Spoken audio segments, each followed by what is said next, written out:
el autismo se entienda como parte de la diversidad humana y no como una patología es una de las principales motivaciones que tiene un proyecto de ley que fue aprobado con un amplio respaldo por la sala de la Cámara y enviado a segundo trámite al Senado. Para conversar sobre esta iniciativa nos encontramos con una de sus promotoras, la diputada Carolina Marzán. Ella representa el Distrito 6 de la región de Valparaíso y también está en la bancada del PPD. ¿Cómo está, diputada? Muy bien, Carolina, y soy del distrito 6, Quinta Cordillera, porque bueno, tú sabes que la quinta región se divide como en dos En partes, dos, el distrito sí. 7 que es Quinta Costa, yo soy Quinta Cordillera, y además la bancada es la bancada PPD Independientes, porque somos 9 diputados y diputadas, de los cuales 6 son independientes. Entonces, como Es broma, de importante. repente también alguien dice debería ser independiente PP. No, somos la bancada PPD Independiente, donde además es bonito que los propios independientes que ingresaron, que son hombres y mujeres, digan, escogimos este espacio siendo independientes, escogimos esta bancada porque nos sentimos libres, nos sentimos respetados, escuchados y que somos un aporte. Entonces eso es muy significativo también. Así es, diputada, en este nuevo escenario, ¿no? En un Congreso tan diverso y con tantas nuevas fuerzas políticas y muchos también representantes independientes. Y claro, el Distrito 6 es la cordillera, el 7 es lo que tiene que ver con la costa en la región de Valparaíso. Diputada, vamos ahora sí a centrarnos y aprovechar también este espacio para conversar sobre este importante avance que se dio en la sala de la Cámara, una normativa que viene incluso debatiéndose intensamente desde el periodo anterior y que ahora finalmente retoma y logra avanzar al segundo trámite al Senado. Mira, yo creo que la verdad esto fue una tremenda conquista. Ayer fue un día muy emotivo, porque finalmente queda en la historia de la ley, queda en la historia del país, que por fin todas aquellas personas, independiente de la edad, porque este es un proyecto integral y yo creo que es muy importante dejarlo en claro, que ya avanzamos en la Cámara, fue aprobado por unanimidad, por amplia mayoría. eh, y este proyecto, insisto, no tiene límites de edad, que era el temita que estaba ahí un poquitito entrampado, básicamente por un tema comunicacional que hubo por parte del gobierno, yo lo aclaré en la intervención. Es un proyecto integral y que en el fondo busca velar, garantizar, promover y proteger los derechos en igualdad de condiciones dentro de nuestra sociedad a las personas con autismo. Claro, diputada, tal como usted señalaba, había algunas críticas o algunas preocupaciones por parte de quienes apoyaban, de las organizaciones que apoyaban esta iniciativa, y tiene que ver con el límite de edad. Ellos decían, somos autistas toda la vida y las necesidades o las atenciones, dependiendo también el nivel de complejidad que pueda tener esta condición, varía, no termina a los 19 años, entiendo que era uno de los límites en los cuales se podía establecer el acompañamiento. Entonces esto finalmente entonces avanzaría sin esta condición, ¿no? Lo que pasa es que eso siempre fue considerado así, Carolina. El proyecto nunca consideró poner límites de ninguna especie. Es universal para todas las personas, pertenezcan al sistema de salud que pertenezcan también, porque nosotros no podemos hacer distinción en si tú perteneces a un sistema privado o un sistema público. Esto afecta a todas las familias por igual, a todas las personas y sobre todo por lo mismo que tú estás diciendo. Es una condición que va a acompañar a las personas a lo largo de toda su vida. Por eso es importante que ese punto fuera aclarado, así fue, para tranquilidad de las organizaciones. Es complejo porque muchas veces sucede cuando no se produce un diálogo fluido, que es un tema que, insisto, tenemos que reforzar, pero el gobierno se comprometió, yo el día anterior hasta a esta intervención y a esta discusión en la sala, hablé con DIPRES, hablé con SECPRES también, con el ministro Jackson, y le dije que esto era importante dejarlo en claro y se comprometieron de que quedara explícito en el Senado en su tramitación para no tener que ingresar una indicación que volviera nuevamente a la Comisión de Personas Mayores, acá en la Cámara, después tuviera que pasar por Hacienda y que el trámite finalmente se dilatara innecesariamente. Así que yo creo que eso es un factor muy importante. Todos los diputados y diputadas además hicieron punto de manera transversal en eso.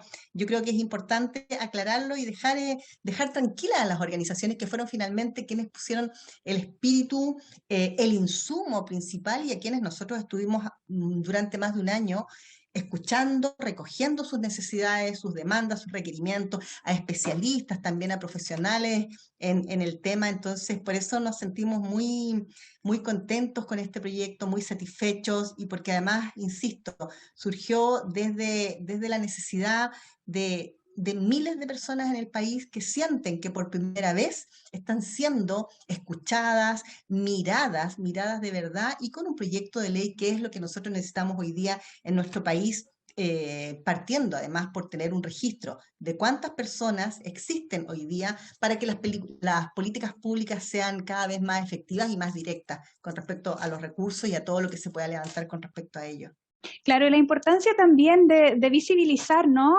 Las personas no tienen autismo, sino que son autistas, es algo con lo que viven, es algo que forma parte de todo su ser, y visibilizarlo como una diversidad, como, no como que tienen una patología, y de hecho se establece también que esto va a ser una discapacidad solo cuando tenga un impacto funcional significativo en la persona. Muchas personas no Exactamente. lo tienen, entonces también como comunidad que vayamos aprendiendo sobre esto. Mira, eso que tú me dices es súper importante porque en términos técnicos, por decirlo de alguna manera, se define autismo, una persona que presenta una diversidad, una diferencia o diversidad en el neurodesarrollo que lo afecta en su comunicación en distintos aspectos dependiendo del grado también. Y solo es discapacidad cuando este impacto lo restringe. ¿Ya? Entonces también hay un tema que nosotros vamos a tener que ver con PIN con respecto a la tarjeta, a la credencial, porque la credencial en general no especifica, habla solamente de discapacidad, pero hay un tema de derechos humanos ahí que nosotros tenemos que apelar porque estamos siendo claros y defendiendo a las personas, sobre todo cuando han tenido la posibilidad de tener un diagnóstico temprano, terapias, en fin, terapias integrales, un acompañamiento familiar, y que es justamente lo complejo que hoy día no existe en nuestro país, porque el sistema público, cuando una persona está en el sistema público, no tiene los recursos. Son muchos los especialistas por los que tienen que pasar los niños, niñas o las personas en cualquier etapa para descubrir o que puedan diagnosticar el autismo, y eso es carísimo. Los tratamientos, todo es altísimo, entonces son costos a los que una familia de recursos escasos no puede simplemente acceder, y sin embargo las personas que quizás tienen mayores recursos pueden acceder a un sistema privado de salud se empobrecen. Y eso es una realidad que a nosotros nos manifestaron. Entonces hay mucha desigualdad, mucha injusticia, mucho dolor, mucho dolor. Y sin embargo, las personas con autismo que pueden tener su tratamiento son personas que se desarrollan como cualquier otra dentro de la sociedad, estudian, son profesionales y se desarrollan en cualquier ámbito de la vida. Autonomía en la adultez. Fíjate que ahora yo estaba revisando antes de la entrevista un tema que es muy importante y que es una publicación que salió el 2020 en la BBC de Londres, y que en la BBC de Londres, o sea, hay una oficina central de comunicaciones del gobierno británico que, fíjate, que contrata dentro de sus trabajadores a personas con neurodiversas, a personas literalmente con autismo. ¿Por qué? Por una razón muy específica, porque ellos se enfocan en temas. Cuando algo les motiva, les llama la atención, ciertos estudios, ciertas materias, se especializan y estudian a fondo los temas, y se hacen expertos en ello. Y fíjate que esta oficina central, que es como, estábamos viendo que era como la CIA británica, trabaja en temas de seguridad, de inteligencia, ellos entregan información al gobierno y a las Fuerzas Armadas. Esta es una publicación del año 2020. Y fíjate que ellos dicen un tema, tienen una frase que es muy significativa, dice: sin neurodiversidad no seríamos esta oficina. Entonces yo creo que eso es muy relevante, y habla del aspecto de inclusión en el que nosotros debemos trabajar, y que estamos todavía lejanos como país, pero que esperamos que con este proyecto de ley que queremos que se apruebe lo antes posible en el Senado, podamos avanzar a un país realmente inclusivo y de derechos. Así es, diputada, y además que importante lo que señala y lo que se resguarda también en esta iniciativa, porque justamente cuando las personas logran tener este acompañamiento oportuno, es que se disminuyen las posibilidades de que finalmente esto termine siendo una discapacidad significativa en su desarrollo funcional. Las personas neurodivergentes, neurodisidentes, también como a algunos les gusta referirse, ¿no? Tienen esta posibilidad, es solo una forma distinta de repente en el sistema educativo o en las formas que tenemos de acompañar está todo muy normalizado, entre comillas, y cuando hay divergencias, cuando hay disidencias, solamente necesitan un acompañamiento distinto, pero logran al final tener las mismas capacidades para desarrollarse en comunidad. Exactamente. Yo recuerdo que cuando, en mi época de básica, de enseñanza básica, yo recuerdo que en el curso, estoy hablando de kinder, primero, teníamos todas distintas edades. Y con el tiempo, eso se fue esquematizando. Y no sé si tú recuerdas o que hubo un momento en que un niño o una niña para entrar al primero básico tenía que tener 6 años cumplidos a junio, después 6 años cumplidos a marzo. Entonces nos fueron uniformando en edad, entendiendo que la madurez y la neurodiversidad también es transversal a toda la sociedad. Un niño o una niña no tiene por qué tener una madurez o una cierta percepción de su entorno igual al del lado. Hay historias distintas, hay alimentos distintos, hay familias distintas, genes distintos, y por último están en su derecho, perdón, a relacionarse y desarrollarse de manera natural y espontánea y no forzada, como se ha impuesto finalmente en el modelo educativo de nuestro país. Entonces, eso también restringe todo. Y cuando nosotros hablamos, sobre todo en la etapa escolar, en la etapa educacional de un niño o una niña con autismo, también nos encontramos, y eso lo aborda este proyecto de ley, con que los docentes, las docentes no tienen las herramientas porque no se las entregaron, no porque no exista voluntad de tener la capacidad primero de darse cuenta que está frente a un niño o una niña con habilidades diferentes, diferentes, ni mejores ni peores, diferentes como son todos los alumnos y alumnas, pero que tienen características especiales, que tiene que ver con sus sentidos, con el desarrollo de sus sentidos, con la percepción que tienen del entorno. Entonces, ahí, al tener esa instrucción o esa información o esa formación, también se avanzaríamos a que no se produjeran daños, como son muchos testimonios que nosotros hemos recibido justamente en espacios de educación, donde al no saber cómo identificar a un niño o a una niña que a veces la misma familia, ojo, no lo ha podido diagnosticar por distintas razones, se producen hechos muy dolorosos que incluso han desembocado en deserciones escolares. Y eso es lo que nosotros tenemos que evitar. Este proyecto avanza también a la capacitación no solamente de los y las docentes, sino que de todas aquellas personas que trabajen en espacios públicos de atención, eh, especialmente cuando se trata de espacios de salud, de atención de salud. Importante entonces un avance que ojalá también se refleje, ¿no? El apoyo que tuvo en la Cámara por parte del Senado y sea prontamente una ley de la República. Diputada, en estos últimos minutitos que nos quedan de conversación, quería llevarlo un poco hacia su distrito.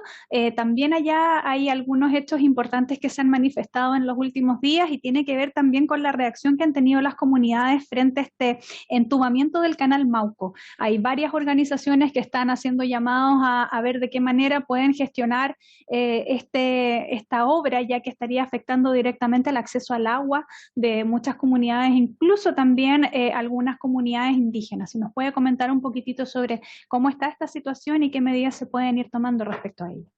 Nosotros tuvimos una reunión hace poco tiempo con el ministro de Obras Públicas, y estableció el compromiso de levantar información más acabada con respecto a eso. También hay un tema que para mí como diputada me cuesta de repente poder poner el acento o pedir mayor información o fiscalización porque aún no tenemos DGA y DOH.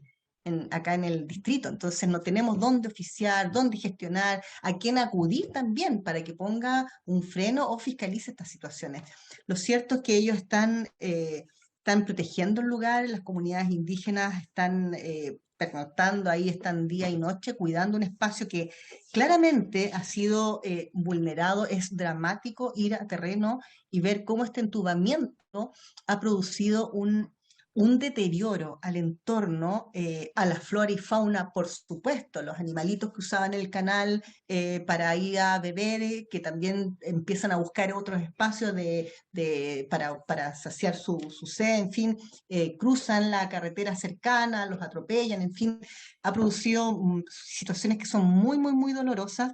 El trabajo mismo que se está haciendo también tiene alta peligrosidad, no hay compactación como corresponde en la tierra, tiene muchos deterioro técnico esta situación que nosotros estamos viendo, estamos oficiando, estamos acompañando, y porque finalmente, ¿qué es lo que pide la comunidad? Que se restituya, que este entubamiento se paralice, se restituya a como era originalmente, que la comunidad vuelva a florecer. De verdad es dramático ver cómo el entorno se ha deteriorado y el daño al ecosistema y medioambiental es tremendo. Y la verdad se valora y es profundamente eh, enaltece y emociona ver cómo son las propias comunidades las que se organizan en defensa, en circunstancia que aquí hay una vulneración claramente a políticas medioambientales, sociales que se están alterando y que nosotros como autoridad tenemos la obligación de estar acompañando y gestionando. Así es, diputada, entonces habrá que ver cómo va avanzando y también los oficios, ¿no? Las respuestas que se puedan ir dando para responder así también a las comunidades. Muchas gracias, diputada, por este tiempo y también por esta información que nos comparte. Que esté muy bien.